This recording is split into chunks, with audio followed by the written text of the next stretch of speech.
ಮನೆ ಸಾರಿಸ್ತಾ ಇದ್ರು. ಇವತ್ತು ಏನಿಲ್ಲ, ಹಂಗೆ ಕ್ಲೀನ್ ಮಾಡಿಬಿಡ್ತಾರೆ, ಫ್ಯಾನ್ ಹಾಕಿ ಗಾಳಿ ಉರಿಸಿಬಿಡ್ತಾರೆ.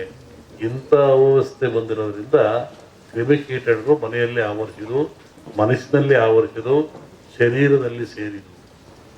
ಇದಕ್ಕೆ ಬಹಳ ಚಿಂತನೆ ಮಾಡ್ಬೇಕು ಇವತ್ತೆಲ್ಲರೂ.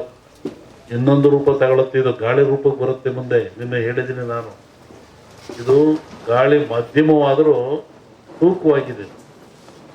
ಮುಂದೆ ಬರುವಂಥದ್ದು ಗಾಳಿ ರೂಪವನ್ನು ತಗೊಳುತ್ತೆ. ಯಾಕೆ ನನ್ನ ಹತ್ರ ಕೇಳಿರಲ್ಲ.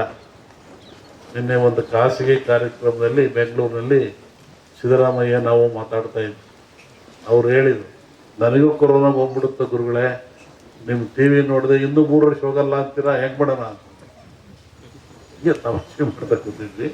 ಹಾಗೆ ಗಾಳಿ ರೂಪದಲ್ಲಿ ಏನಾಗ್ತದೆ, ಪ್ರೇತ ಬಾಧೆಯಲ್ಲಿ ಯಾಕೆ ಬರ್ತದೆ, ಎಲ್ಲವಕ್ಕೊಂದು ವೈಜ್ಞಾನಿಕ ಉತ್ತರವನ್ನು ಕೊಡಬೇಕು. ಕಂದಾಚಾರ ಉತ್ತರ ಕೊಟ್ಟರೆ ಏನು ಉಪಯೋಗ ಆಗಲ್ಲ.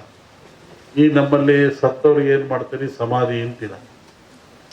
ಯಾಕೆ ಸಮಾಧಿ? ಅದಕ್ಕೊಂದು ಧಾರ್ಮಿಕ ಆಚರಣೆ ಎಂದರು. ಇದ್ರ ಉದ್ದೇಶ ಏನು? ಮನುಷ್ಯ ಪ್ರಾಣ ಹೋದ ಮೇಲೆ, ಶರೀರ ಶವ ಆದಮೇಲೆ ಇಲ್ಲಿ ಬರುವಂಥ ಫಂಗಸ್ಗಳು, ಕೀಟಗಳು ಭಾಳ ಅಪಾಯಕಾರಿ. ಪ್ರಾಣಿಗಳ ದೇಹದಿಂದ ಬರುವಂಥ ಕೀಟಗಳಿಂದ ಮನುಷ್ಯನ ಸಿಲುಬರುವಂಥ ಕ್ರಿಮಿಗಳು ಭಾಳ ಅಪಾಯಕಾರಿ. ಅದಕ್ಕೆ ನಮ್ಮವ್ರು ಹಿಂದೆ ಏನಂದ್ರು, ಮುಚ್ಚಪ್ಪ ಸಮಾಧಿ ಮಾಡುವಂದ್ರು. ಎಷ್ಟು ಗುಂಡಿ ತೆಗೀರಿ, ಅದ್ರ ಕೆಳಗೆ ಕುಂಡಿಸ್ರಿ, ಆಮೇಲೆ ಬಸರು ಗಟ್ಟಿ ಹಾಕ್ರಿ, ಮುಚ್ಚಿರಿ, ತುಳಿರಿ ಅಂದರು. ಆಮೇಲೆ ಸುಟ್ಟು ಹಾಕ್ರಿ ಅಂದರು, ಸುಟ್ಟು ಬಿಡ್ರಿ ದೇಹನ ಅಂದರು. ಇದು ಧಾರ್ಮಿಕ ಪರಂಪರೆ ಆದರೂ ಒಂದು ಆರೋಗ್ಯದ ಒಂದು ಮೌಲ್ಯವಾಗಿರ್ತಕ್ಕಂಥದ್ದು. ಇವತ್ತು ಮೊನ್ನೆ ಏನು ಮಾಡಿದರು, ಲಕ್ಷಾಂತರ ಜನ ಸಾವು ತಂದರು. ಸಾವು ತಂದು ಗುಂಡಿ ತೆಗೆದ್ರು, ಹೆಸರು ತಗೊಂಡೋಗಿ ಎಲ್ಲ ಎಣ್ಣೆಗಳನ್ನು ಸಾಮೂಹಿಕವಾಗಿ ಗುಂಡಿ ತಿಕ್ಕಿ ಹಾಕಿದ್ರು, ಬೆಂಕಿಗೆ ಹಾಕಿದ್ರು. ಆದರೆ ಅವ್ಯಾವೂ ತನ್ನ ಶರೀರ ಬ್ಯಾಕ್ಟೀರಿಯಾ ಕಳ್ಕೊಳ್ಳಿಲ್ಲ. ಅವೆಲ್ಲ ಏನಾಗ್ತವೆ, ಭೂಮಿಯ ಗಾಳಿಯ ಸಂಪರ್ಕದಿಂದ ಮೇಲೆ ಬರ್ತದೆ. ಅದು ಆಕಾಶ ತತ್ವ, ಅಲ್ಲಿ ಕಾಸ್ಮಿಕ್ ರೇಸ್ ಅಂತ.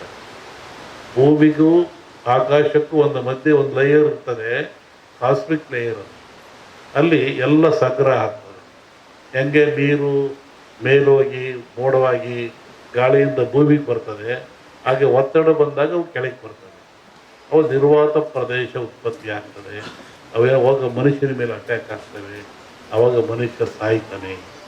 ಇದನ್ನು ನಾವೇ ಇಂದು ಇದೆ. ಇದು ರಾವ್ ಹೊಡಿತು ಅಂದರು, ನೆಲಪಟ್ಟು ಹೊಡಿತು ಅಂದರು. ಇದನ್ನೆಲ್ಲ ಅಂತಹ ಕ್ರಿಯೆ ಬರ್ತವೆ. ಅದಕ್ಕೆ ಎಚ್ಚರವಾಗಿರ್ರಿ, ಭಾಳ ಮುಖ್ಯವಾಗಿರಬೇಕು ಅಂತ. ಇನ್ನೂ ಅನೇಕ ಕ್ರಿಯೆ ತಗೊಂಡ್ರೆ ಎದರ ಅವಶ್ಯಕತೆ ಇಲ್ಲ. ಇದು ಪ್ರಾಣ ಕಳೆಯುವಂಥ ಕಾಯಿಲೆ ಅಲ್ಲ. ಮನುಷ್ಯ ಭೀತಿಗೊಳಪಟ್ಟು ಹೆದರಿ ಸಾವಿಗೊಳಪಡ್ತಾ ಇದ್ದಾನೆ. ಅದಕ್ಕೆ ಸಾಯ್ತಕ್ಕಂಥ ಎದುರಿಸಿಲ್ಲ. ಅದಕ್ಕೆ ತಕ್ಕನಾದ ಮೆಡಿಸಿನ್ಗಳು ಅಥವಾ ಸ್ವಚ್ಛತೆ ಕಾಪಾಡ್ಕೊಳ್ಳಿ, ಭಾಳ ಮುಖ್ಯವಾಗಿರ್ತಕ್ಕಂಥ. ಈ ಧಾರ್ಮಿಕ ಆಚರಣೆಗಳು ನೀವು ಒಬ್ಬರನ್ನೊಬ್ಬರು ಕಂಡ್ರೆ ಏನಂತೀರಾ, ಆರೋಗ್ಯವಾಗಿದ್ದೀರಾ ಅಂತ. ನೀವು ಕಾಗದ ಹಂಗಂತ ಬರೀತೀರ, ನಾವು ಆರೋಗ್ಯ, ನಿಮ್ಮ ಆರೋಗ್ಯ. ಏನು ಆರೋಗ್ಯ ಅಂದರೆ ಏನು? ದೇಹದ ಆರೋಗ್ಯವೇ, ಮನಸ್ಸಿನ ಆರೋಗ್ಯವೇ? ಏನು ಆರೋಗ್ಯ? ನೋಡ್ರಿ, ನಮ್ಮ ಜನ ಎಷ್ಟು ಬುದ್ಧಿವಂತರು. ಸನಾತನ ಕಾಲದ ಸಹಿತ ಒಂದು ಆರೋಗ್ಯವಾಗಿದ್ದೀರಾ, ಶರಣು ನಮಸ್ಕಾರ, ಆರೋಗ್ಯವಾಗಿದ್ದೀರಾ ಅಂತ. ಯಾವುದು ಆರೋಗ್ಯ? 6 ಯೋಗ್ಯವಾಗಿದ್ದಾವ. 6 ಯಾವುವು? ಮನುಷ್ಯರ್ತಕ್ಕಂಥ 6 ಯೋಗ್ಯವಾಗಿದ್ದಾವು. ಚೆನ್ನಾಗಿಟ್ಕೊಂಡು ಚೆನ್ನಾಗಿರ್ತೀರ ಅಂತ. ಕಾಮ, ಕ್ರೋಧ, ಮೋಹ, ಮದ, ಮತ್ಸರ, ಲೋಭ. ಕಾಮಕ್ಕೊಳಗಾಗಬಾರದು, ಮತ್ಸರಕ್ಕೊಳಗಾಗಬಾರದು, ಲೋಭಕ್ಕೊಳಗಾಗಬಾರದು, ಕ್ರೋಧಕ್ಕೊಳಗಾಗಬಾರದು, ಆಶೆಗೆ ಒಳಗಾಗಬಾರದು. ಈ 6 ಚೆನ್ನಾಗಿಟ್ಕೊಳ್ಳಿ. ಅದಕ್ಕೆ ಆರೋಗ್ಯವಾಗಿದ್ದೀರಾ. ನಾವು ಕೇಳೋ ಜನ ಕೇಳೋದು ಕಲ್ತ್ಕೊಂಡ್ವಿ, ಒಳಗಿನ ತತ್ವ ನಮಗೆ ಬರಲಿಲ್ಲ. ಇವತ್ತು ಹಬ್ಬ ಆಚರಿಸ್ತೀವಿ, ಸಮಾರಂಭಗಳನ್ನು ಮಾಡ್ತೀವಿ, ಕಾರ್ಯಕ್ರಮ ಮಾಡ್ತೀವಿ ಅಂದರೆ ಅದರ ಮೂಲ ಉದ್ದೇಶ ನಾವು ತಿಳ್ಕೊತಾ ಇಲ್ಲ. ಆ ಮೂಲ ಉದ್ದೇಶ ಏನು ಅಂದರೆ ಮನುಷ್ಯನಿಗೆ ಆರೋಗ್ಯದಾಯಕವಾಗಿರಬೇಕು, ಖುಷಿ ಇರಬೇಕು, ನೆಮ್ಮದಿ ಇರಬೇಕು ಅಂತ. ಹಿಂದಿನ ಕಾಲದಲ್ಲಿ ಒಂದು ಧರ್ಮ ಆಚರಣೆ ಇತ್ತು. ಗುರುಗಳು ಭಕ್ತನ ಉದ್ಧಾರಕ್ಕಾಗಿ ಸಮಾಜದ ಶ್ರೇಯಸ್ಸಿಗಾಗಿ ತಾನೇ ನೋವು ತಗೊಳ್ತಾ ಇದ್ದ. ಹೇಗೆ ನೋಡಿ, ಈ ಭಾಗದಲ್ಲಿ ಕಮ್ಮಿ. ಅದು ಉತ್ತರ ಕರ್ನಾಟಕ ಹೋದರೆ ಜಂಗಿನವ್ರು ಕುಂತಾ ಇದ್ರು.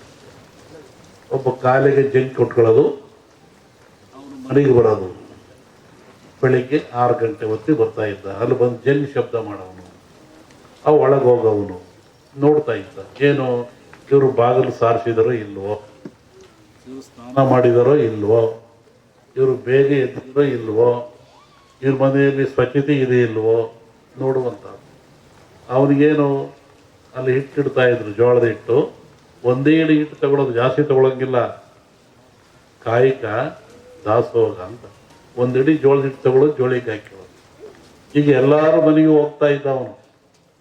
ಎಲ್ಲರ ಮನೆಗೂ, ಯಾರ ಮನೆಗೆ ಎದ್ದಿಲ್ಲ ಹೇಳೋನು, ಎದಲ್ರಿ, ಸ್ನಾನ ಮಾಡ್ರಿ, ಬಾಗಿಲು ಸಾರಿಸ್ರಿ, ಅಡುಗೆ ಮನೆ ಸ್ವಚ್ಛರಿ, ಪಾತ್ರೆ ಬೆಳೆದ್ರಿ, ಮಕ್ಕಳಿಗೆ ಸ್ನಾನ ಮಾಡಿಸ್ರಿ ಹೇಳ್ತಾ ಇದ್ರು. ಅವರು ಮಾಡಲಿಲ್ಲ, ಕೆಲವರು ಬಿಟ್ಟು. ಅದಕ್ಕೆ ಏನು ಮಾಡ್ತಾ ಇದ್ರು, ಅಲ್ಲೊಬ್ಬ ಮಠಸ್ಥರು, ಸ್ವಾಮಿಗಳು, ಮಠ ಅಂತಿರ್ತಾ ಇದ್ರು. ಅವ್ರಿಗೆ ಹೇಳ್ತಾ ಇದ್ರು, ನೋಡಿ ಇಂಥವ್ರ ಮನೆಗೆ ಹೋಗಿದ್ದೆ, ಅವ್ರು ಎದ್ದಿಲ್ಲ, ಬಾಗಿಲು ಸಾರಿಸಿಲ್ಲ, ಸ್ನಾನ ಮಾಡಿಲ್ಲ. ಅವಾಗ ಅವರೇನು ಮಾಡಿರೋರು, ಶಸ್ತ್ರ ಪವಾಡ ಅಂತ ಕಳ್ಸರು, ಮುಳ್ಳಾವಿಗೆ. ಇವತ್ತು ಅವೆಲ್ಲ ಒಂದು ಆಡಂಬರದ ವಸ್ತುವಾಗಿಬಿಟ್ಟಿದ್ದಾವೆ. ಒಬ್ಬ ಬರೋನು ಗಂಟೆ ಅಲ್ಲಾಡಿಸೋನು ಮನೆ ಮುಂದೆ, ಮುಳ್ಳಾವಿಗೆ ಮೇಲೆ ನಿಂತ್ಕೊಳ್ಳೋನು. ಮುಳ್ಳಾವಿಗೆ ಮೇಲೆ ನಿಂತ್ಕೊಂಡ್ರೆ ನೋವು ಯಾರಿಗೆ? ನಿಂತವನಿಗೆ. ಗಂಟೆ ಅಲ್ಲಾಡಿಸ್ ಜನವೆಲ್ಲ ನೋಡ್ತಾ ಇದ್ರು. ಯಾಕೆ ನಿಂತ್ಕೊಂಡಿದ್ದೀರಿ ಸ್ವಾಮಿ, ಏನು ಕೆಲಸ?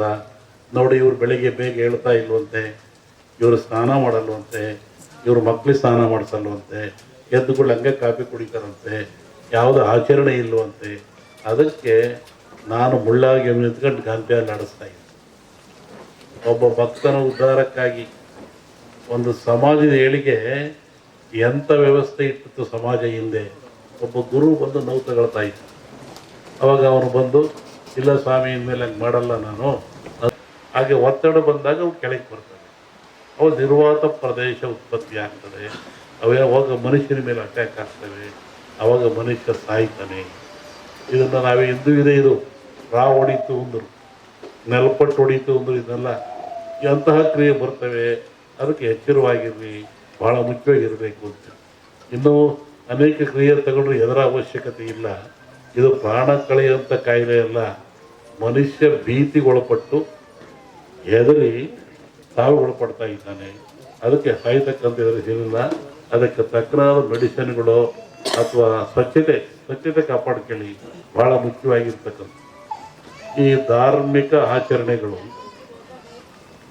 ನೀವು ಒಬ್ಬರನ್ನೊಬ್ಬರು ಕಂಡ್ರೆ ಏನಂತೀರಾ? ಆರೋಗ್ಯವಾಗಿದ್ದೀರಾ ಅಂತ.